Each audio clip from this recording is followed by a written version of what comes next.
This book, Welcome to Silver Street Farm, and the one that follows on for it, Escape from Silver Street Farm, are once again, for me, combinations of the real and the imagined.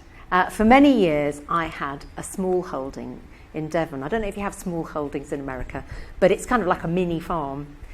So I had sheep, and I had chickens, and I had a couple of dogs, and a couple of acres where we grew vegetables. And all sorts of things happened on this farm, this little small holding, many of which were connected with the sheep. The sheep that I had were Shetland sheep, and I'd chosen them because Shetland sheep are quite small. They're sort of about half the size of a kind of regular sheep. And I thought, great, small sheep, very manageable. I can pick them up, I can shear them, I can do all the things on my own. What I didn't know was that Shetland sheep are actually super feisty, very wild and very wriggly. And also they're addicted to escaping. So the slightest hole in the fence and these sheep would be out through that hole and out the other side, tempted by the hole. It was almost like the hole called to them, you know, come through, come through, come through, and they couldn't resist. So they'd go through, get to the other side of the fence and discover it was an unfamiliar field that they really didn't like, and then they'd stand in the middle of the field baaing until I came to rescue them.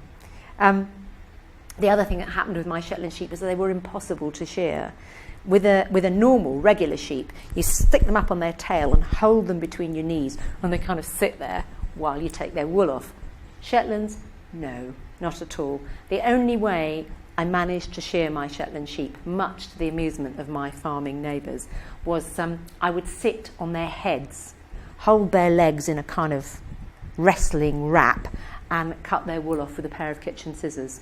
So there were lots of things that happened on that small holding, including cockerels that sat on eggs, you know, various things that my dogs got up to, including my dog Flinty, on whom this dog is based, who was really, really frightened of sheep. She was a sheepdog, but she was frightened of sheep, but she was really good at herding chickens. Now, all these stories, while I had my small holding, I started to tell audiences of kids. If I had an audience in say, a literary festival, and they were all coming in dribs and drabs, rather than just sit there like an idiot with the front row of children staring at me, I started to tell them these stories about my real small holding. And as a result, I had children falling into the aisles giggling. They just thought the whole thing was so funny. And I had always wanted to write something that was just really, really entertaining and really, really fun. And so I invented this imaginary city farm that is started by 3 children. 3 children with very different ethnic and cultural backgrounds, and so they bring a little bit of that to the story.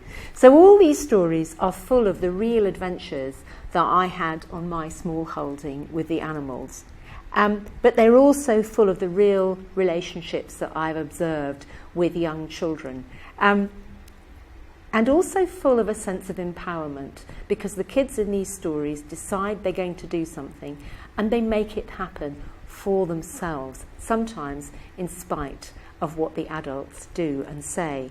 I've written 6 of these books. 2 are out in America. And I have to say, of all the things I've written, these were the most fun. I just had a ball writing these books.